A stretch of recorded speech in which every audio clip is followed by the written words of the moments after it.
Oke, sekarang gua mau bahas tentang pendahuluan. Loh, pendahuluan apaan nih ya? Ini sebelum kita masuk ke materi komplement dan sitokin, harus ada pendahuluan ini, harus gue jelasin gitu supaya lo ngerti gitu. Takutnya ntar gue ngomong panjang lebar, lu nggak tahu, capek di gue ya. Oke, lanjut lanjut. Nah, ini jadi ceritanya gini nih. Ini ada lu nih. Nah, di dalam tubuh lo ada yang namanya sistem imun. Gimana sih ceritanya? Nih, benda asing atau yang disebut antigen. Jadi kalau misalnya gua ngomong antigen itu benda asing ya. Atau corpus alienum, iya, boleh ya kerennya sedikit. Alien tuh asing sebenarnya. Tapi bukan ya, bukan. Gue salah juga sih ngomong corpus alienum. Corpus alienum itu adalah benda yang tidak seharusnya ada di rongga tubuh. Itu corpus alienum. Tapi kalau benda asing, maksudnya antigen ini dia masuk ke sistem kejaringan segala macam gitu. Nah, benda asing ini alias antigen masuk ke dalam tubuh kita. Contohnya ya bakteri dan segala macam teman-temannya itu, lipopolisakarida dan ya nanti gue jelasin. Pokoknya antigen dulu masuk, jebret gitu. Terus ketemu sama sistem imun yang ada di dalam tubuh lu tadi, dan sistem imun tuh melawan antigen ini dengan cara apa? Membangkitkan respon imun untuk melawan itu antigen itu tadi. Nah, respon imun tuh ada dua, spesifik, non spesifik dan spesifik. Non spesifik ini disebut respon imun innate atau bawaan. Innate immunity itu non spesifik, bukan bukan bawaan dari orok, bukan. Salah. Maksudnya sistem imun innate immunity gitu misalnya adalah sistem imun yang ada sejak lahir. Salah. Bukan itu maksudnya. Innate immunity itu non spesifik. Jadi gua nggak kenal, pokoknya lu benda asing, gua hajar lo gitu. Contohnya kayak misalnya pesawat nih, pesawat nggak dikenal masuk ke wilayah wilayah Indonesia, pasti langsung ditembakin sama orang yang jaga perbatasan gitu. Itu innate immunity. Nah, terus yang satunya spesifik. Nah, pesawat tadi sudah dikenal, gitu loh, sudah dikenal. Jadi eh ya sudah dikenal terus berhasil masuk, dia lolos dari non spesifik sampai masuk ke dalam, baru diserang begitu mendarat, diserang sama tank, tank kita punya. Nah, tank itu adalah adaptive immunity karena dia udah tahu itu musuh gitu. Tapi lolos tapi dari non spesifik bisa gitu.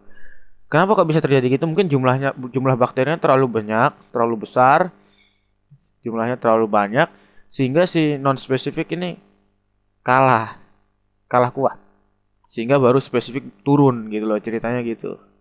Nah, spesifik itu ada dua, ada yang seluler, humoral. Maksudnya seluler adalah diperantarai oleh sel gitu. Kalau humoral diperantarai oleh antibodi. Ya, spesifik itu ada dua, seluler, humoral. Dia pakai sel yang seluler, kalau humoral ya pakai antibodi. Ini efektor, sel efektornya siapa? Seluler pasti sel T. Kalau humoral efektornya sel B. Karena yang bikin antibodi adalah sel B. Udah ceritanya gitu. Lanjut. Nah, ini loh yang gue bilang innate immunity. Tuh, tulisannya kayak gini. Takutnya pronunciation gue jelek tadi. Nulisnya ngaco jadinya gue kasih nih. Nah, innate immunity. Jadi mikroba datang. Nah, sebenarnya oke oke. Innate immunity itu terdiri apa aja tadi yang gue bilang kan. Gue belum jelasin ya innate immunity apa aja. Sebenarnya epithelial barrier. Sekarang gue nanya deh. Lumen usus lo itu dunia luar apa dunia dalam? Coba jawab, jawab dulu, pause. Ya, dunia luar. Ya, lumen usus lo dunia luar. Jadi, mulai dari kulit lu sampai ke mukosa di mulut, ya kan? Sampai ke mukosa sampai ke barisan epitel-epitel yang ada di esofagus sampai ke anus, itu semua adalah garda terdepan dari sistem imunitas kita gitu loh. Intinya gitu ceritanya. Coba bayangin kalau lu nggak punya kulit, nggak punya epitel, gampang mikroba nempel, ya nggak? Terus lu sepsis, ya kan? kan bahaya. Makanya lu punya kulit gitu loh. Sebenarnya lu lihat kulit lu mungkin nggak apa-apa, bersih kali ya, habis luluran segala macam, padahal beberapa menit kemudian bakteri-bakteri itu nempel semua di kulit lu, makanya lu harus mandi gitu loh. Ya, banyak bakteri di situ, ada flora normal juga di situ gitu loh, di kulit-kulit lu itu. Jadi bukan berarti lu nggak sakit tapi di kulit lu nggak ada bakteri sama sekali gitu, enggak. Buktinya kenapa kok sebelum intravena itu dilap alkohol dulu. Itu ada alasannya, boy. Bukan cuman lagi artis. Ada tuh. Jadi alkohol itu fungsinya adalah membunuh bakteri-bakteri yang ada di permukaan kulit lu itu, karena lu akan melakukan tindakan invasif masuk ke dalam pembuluh darah. Takutnya kalau nggak didisinfeksi dulu, lu main suntik aja, kebawa tuh bakteri masuk ke dalam, akhirnya bakteremi. Repot nggak tuh? Terus flebitis, infeksi pembuluh darah. Jadi jaringan pembuluh darahnya itu yang kena infeksi, gitu loh. Makanya penting ya. Jadi garda terdepan innate immunity lu adalah mukosa dan kulit, atau AKA epithelial barrier. Ya, itu mukosa dan kulit lu. Nah, terus kalau misalnya udah lolos nih dari epithelial barrier, masih ada lagi sel-sel fagosit. Mau itu neutrofil, neutrofil apa nih? Segmen. Sama apa ini? Makrofag. Makrofag tuh ada dua ya. Mungkin yang udah fanatik video gua pasti tahu. Coba, makrofag ada dua. Apa aja? Ya benar, makrofag wandering sama resident. Yang wandering itu adalah kumpulan-kumpulan dari monosit dan membentuk makrofag. Kalau yang resident itu biasanya sudah menetap di jaringan itu. Nah, gua nggak jelasin lagi deh, lu buka lagi video gua yang sebelum-sebelumnya. Selanjutnya lagi ada natural killer cell, NK cell. Ini memang fungsinya khusus untuk membunuh ini. Ini sel pembunuh gitu. Dan ini semua adalah non spesifik. Mereka nggak harus kenal dulu. Jadi mikroba masuk, pertama kan mikroba mau masuk, oh ada epithelial barrier, nggak bisa. Berhasil masuk deh, nembus ini, nggak tahu caranya gimana. Mungkin lo nyuntik nggak pakai disinfeksi dulu, memberikan dia akses masuk, masih bisa ketemu ini. Ini tiga ini maksud gua. Nah itu yang selanjutnya menghajar mikroba tadi. Lihat, waktunya cuma 0 sampai 12 jam. Berarti ini sifatnya apa? Akut. Segera. Jadi innate immunity sifatnya akut. Coba kalau lihat yang ini, adaptive immunity. 1 sampai berhari-hari. Ini disebut kronik. Nah, paham ya? Tapi kemarin syarat kronik lebih dari berapa minggu gitu. Ya, gimana ya ngejelasinnya? Bukan dibatasi dari waktunya sebenarnya. Sebenarnya dari waktunya juga ya. Gimana ya ngejelasinnya ya? Intinya responnya cepat ya. Dia nggak sampai 1 hari lah, berjam-jam akut. Kadang-kadang lu juga demam, emang lu demamnya nggak turun-turun sampai 2 hari. Itu aneh namanya. Itu udah kronik gitu loh. Ya kan? Nah, biasanya turun demam itu beberapa hari. Ya itu karena reaksi-reaksi innate immunity ini. Cuman kadang-kadang ada yang orang kayak TBC gitu, tiap malam itu ada ceritanya juga sih. Tapi ya kronik karena yang terlibat adalah limfosit nih, limfosit. Oke lah, gue susah juga ngejelasin lu, soalnya lu pasti patokannya akut itu beberapa hari, kalau kronik itu lebih dari beberapa hari gitu. Tapi intinya sekarang lupain aja dulu itu. Gue bilang di sini kalau hitungannya nggak lebih dari 1 hari, kita bilang ini reaksi segera, akut. Itu pasti innate immunity biasanya. Ini kan polymorphonuclear cell kan? Ya. Jadi innate immunity itu biasanya dalam kondisi akut, infeksi akut. Tapi kalau adaptive immunity itu biasanya infeksi kronis. Karena yang berperan limfosit di sini. Jadi limfosit itu ada 2 tipe. Ya, ini udah adaptive immunity, dia spesifik, oke? Jadi dia kenal spesifik. Jadi ada 2 jenis, limfosit dan limfosit B dan limfosit T. Dibedakan dari penamaannya, ini dibedakan dari dia di mana dia dimatangkan. Ingat aja, B berarti bone marrow, sumsum tulang. Kalau T itu thymus, berarti jaringan thymus. Berarti itu paling gampang sebenarnya. Terus nanti dia akan proliferasi, terus perlekatan, dia membentuk antibodi. Ini sebenarnya B cell reseptor itu adalah antibodi. Biasanya yang sering jadi antibodi yang melekat pada membran ini IgM kalau nggak salah. IgM. Nah, nanti dia akan berlekatan sama antigen, kenal, akhirnya kalau sudah teraktivasi dia akan membentuk sel plasma, terus memproduksi lebih banyak antibodi yang kenal sama antigen tadi. Nah, antibodi. Jadi dari sini kita bisa lihat antibodi seperti yang gue bilang tadi. Kalau respon apa yang diperantarai oleh antibodi? Jawab dulu. Iya, humoral. Ya, jadi limfosit B pasti humoral. Adaptive immunity yang humoral. Kalau limfosit T ya udah pasti yang kosong tadi, yang tinggal itu apa? Seluler. Jadi dia limfosit T ini sebenarnya bukan antibody, ini adalah T cell receptor. T cell receptor ini fungsinya untuk ya penangkap sitokin, interleukin berapa gitu lah. Nah, dia juga bisa, nah fungsinya adalah ada dua sebenarnya. T cell ini ada dua. Ada yang helper sama yang sitotoksik. Nah, kalau yang helper dia akan membantu limfosit B dan sel-sel innate immunity tadi untuk lebih giat dalam membunuh, itu helper. Dan kalau yang sitotoksik dia seperti NK cell, langsung menyerang juga yang sitotoksik. Iya, ada juga T cell regulator. Itu fungsinya untuk menekan supaya tidak terjadi reaksi imun berlebihan. Takutnya autoimun. Nah, ada T cell regulator. Ada 3 ya, sorry ya. Tadi gue cuma bilang 2. Tambah lagi 3. Nah, innate immunity. Semua unsur yang berperan dalam proteksi tubuh terhadap benda asing. Semua unsur yang sudah tersedia sejak lahir dan bekerja segera setelah terjadi paparan. Ini gue kurang suka juga sih. Tersedia sejak lahir, ntar takutnya lu salah pemahaman. Maksudnya dia non-spesifik ya. Jadi semua unsur yang berperan dalam proteksi tubuh terhadap benda asing secara non-spesifik. Dan dia bekerja segera. Ini yang gue bilang akut segera setelah terjadi paparan. Gitu. Oke. Gitu aja sih. Innate immunity gue rasa tadi udah gue jelasin. Kira-kira apa ya? Nah, lanjut aja lah. Nah, komponen innate immunity apa aja tadi? Permukaan tubuh seperti kulit, mukosa, refleks batuk, pH di lambung lu, asam lemak. Ya. Asam lemak gue juga gak ngerti. Yaudah lah. Nanti gue cari dulu ya, kenapa nih asam lemak masuk nih. Gue gak bisa jelasin, tapi hafalin aja dulu. Yang internal, ini yang permukaan tubuh tadi ya, kulit ya. Sekarang yang internal, ada komplement, sistem komplement yang nanti bakal gue jelasin.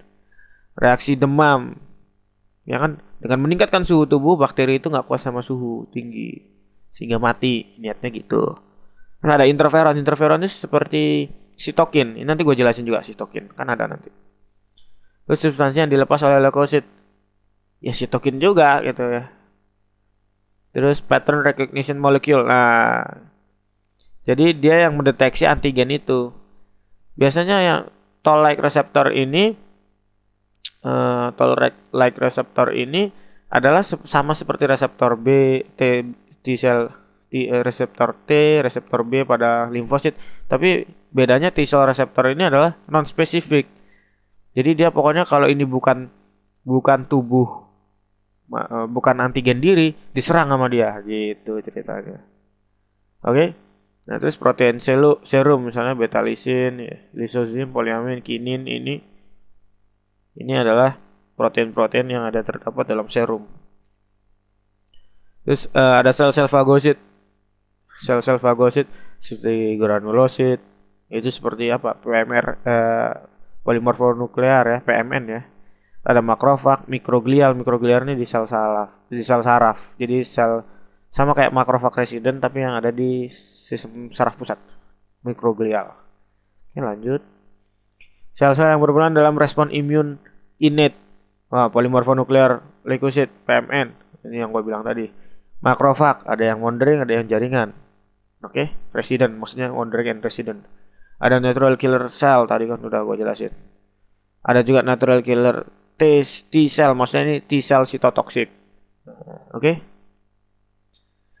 Loh, katanya T cell tadi adaptif, kok jadi gini sih? Nah, itu dia. Gue juga gak ngerti kenapa nih. Ya, Lanjut ya, terima aja dulu. Oke, lanjut. Acquired immunity bekerja sama dengan innate immunity. Acquired immunity diperoleh setelah ada paparan antigen spesifik. Nah, ini acquired immunity ini maksudnya adaptive immunity tadi ya, sama. Jadi dia juga bekerja sama dengan innate immunity. Diperoleh setelah ada paparan antigen. Maksudnya didapatkan karena dia kenal sama antigen gitu. Sifatnya spesifik, spesifik untuk antigen terpapar tersebut. Jadi kalau misalnya antigen A, terus dia dapat kan akhirnya udah kenal sama antigen A yang memproduksi antibodi untuk antigen A, bisa nempel nggak sama antigen B? Ya enggak, dia spesifiknya sama antigen A aja gitu, spesifik ya. Jadi bekerja relatif lambat, kronis, lambat. Kalau cepat, segera, akut gitu. Makanya limfosit itu lebih ke kronis di situ ceritanya. Infeksi kronis ya, bekerja sama dari innate immunity.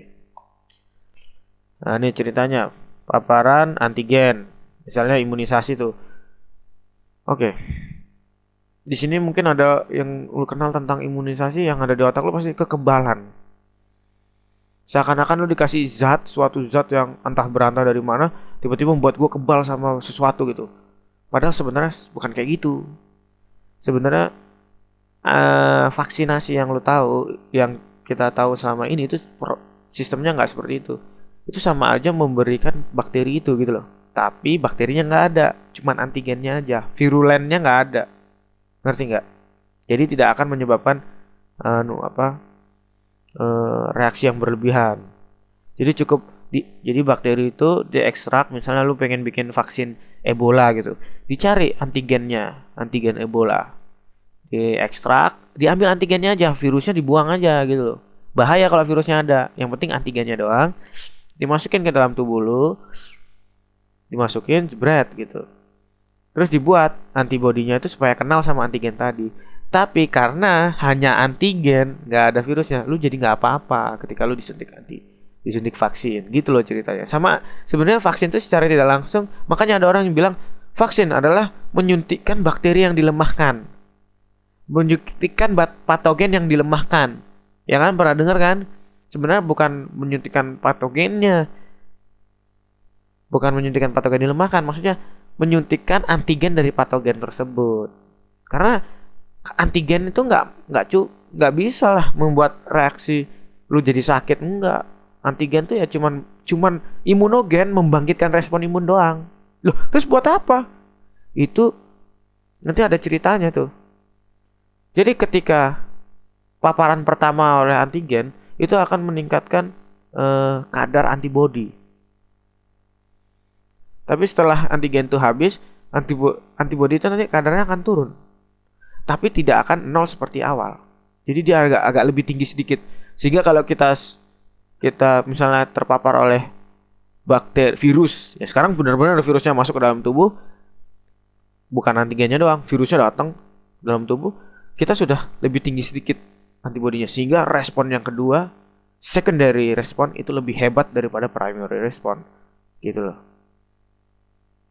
Ya. Oke. Jadi ceritanya gitu. Antigennya aja yang disuntikin, ya contohnya imunisasi, vaksinasi itu.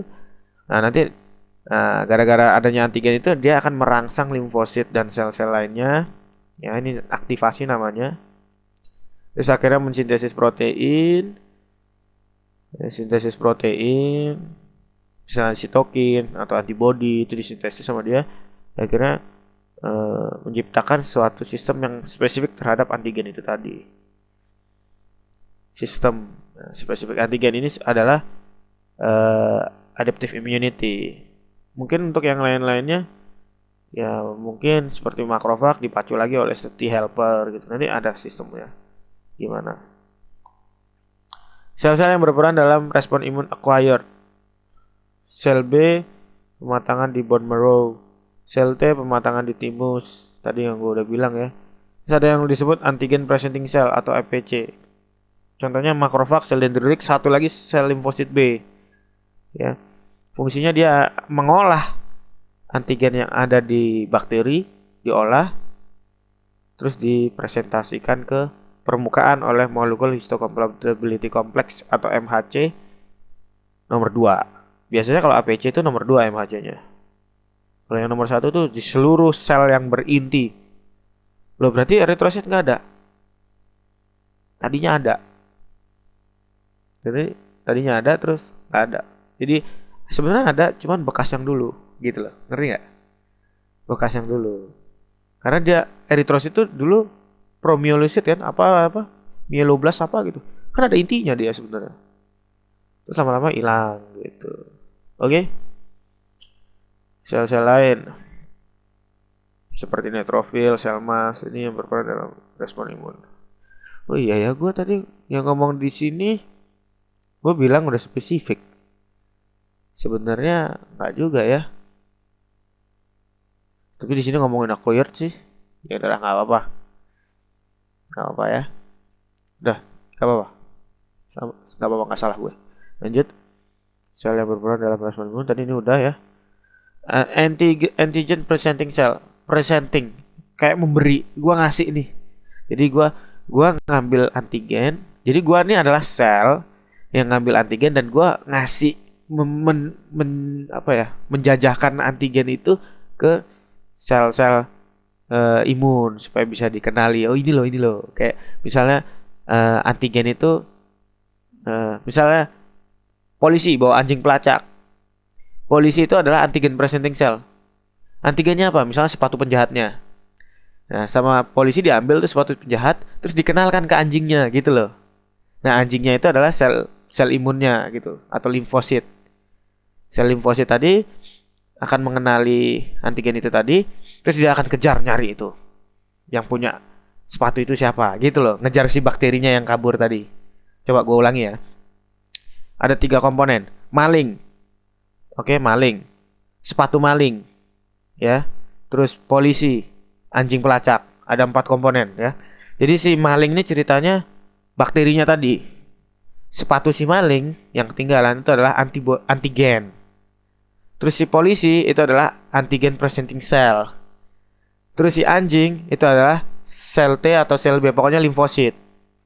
Nah, dari situ si antigen presenting cell alias si polisi ngambil antigen yang ketinggalan tadi. Si sepatunya maling tadi. Terus dipresent ke si limfosit alias si anjing itu tadi. Dipresentasikan nih, coba cium. Udah kenal nih anjingnya. Dia bakal ngejar. Akhirnya nangkep si maling tadi, si bakteri tadi, dihajar tuh. Gitu lah contohnya ya. Ngerti ya? Oke, lanjut. Nah, ini dia nih. Ini humoral immunity ya, itu dia pakai antibody. Ini ceritanya gimana ya kalau antibody?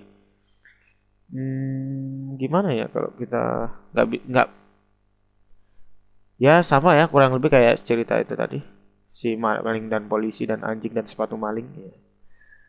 Humoral immunity, jadi ada mikroba, sel-sel ekstraseluler. Ada juga intraseluler. Jadi di dalam nanti ada ceritanya. Biasanya virus itu intraseluler pathogen. Ya. Jadi ada ceritanya nantilah. Nggak ada contohnya di sini ya, nanti aja. Humoral immunity, jadi misalnya ada ekstraseluler bakteria, itu si mikroba.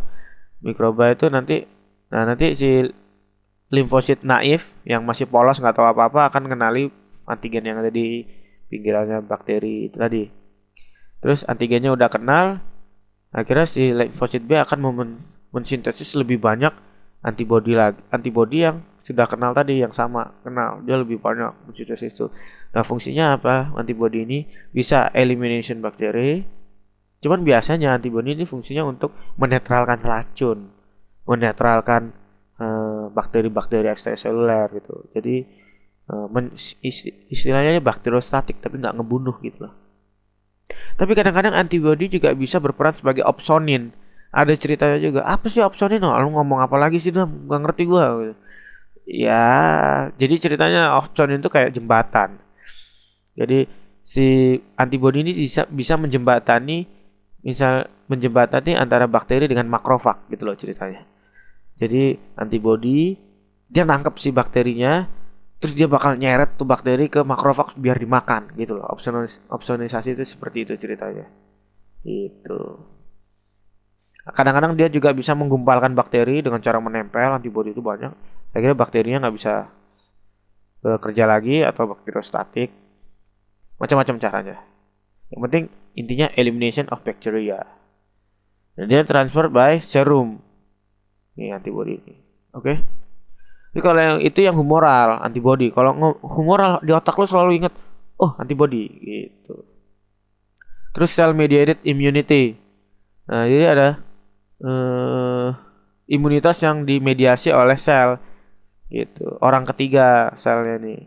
Nah, fagositosis caranya dia memfagositosis mikroba. Ini makrofag tadi kan APC kan. Nah, dia ceritanya misalnya polisinya makan si malingnya itu tadi, terus dilepehin sama polisinya sepatunya gitu. Terus biar si anjingnya kenal. Nah, kalau anjingnya kenal, limfositnya oh jadi yang kayak gini. Jadi kalau misalnya ada bau-bau maling seperti ini lagi misalnya, oh ini maling gitu. Akhirnya dia udah spesifik sehingga kadang-kadang ini kalau misalnya limfosit anu ya, itu kalau yang anjingnya langsung nyerang misalnya. Anjingnya langsung nyerang ke maling yang baunya sama itu tadi karena dilepehin sama polisinya. Ya berarti itu sitotoksik. Tapi kalau yang misalnya anjingnya habis itu ngeluarin sitokin gitu supaya lebih menggiatkan si polisinya untuk lebih makan banyak maling gitu. Nah, itu T helper. Lu gila lu polisi makan maling ya udah biar lebih gampang lah kayak gitu ya. Oke ya, ngerti ya. Jadi gitu.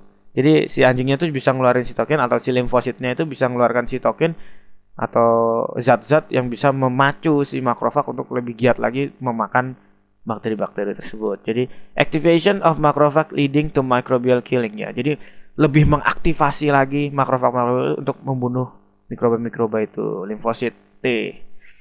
Kalau yang dengan meningkatkan itu limfosit helper, T helper. Kalau yang langsung dia nyerang, gua nggak pakai ngeluarin sitokin, gua udah tahu mana yang harus gua hajar.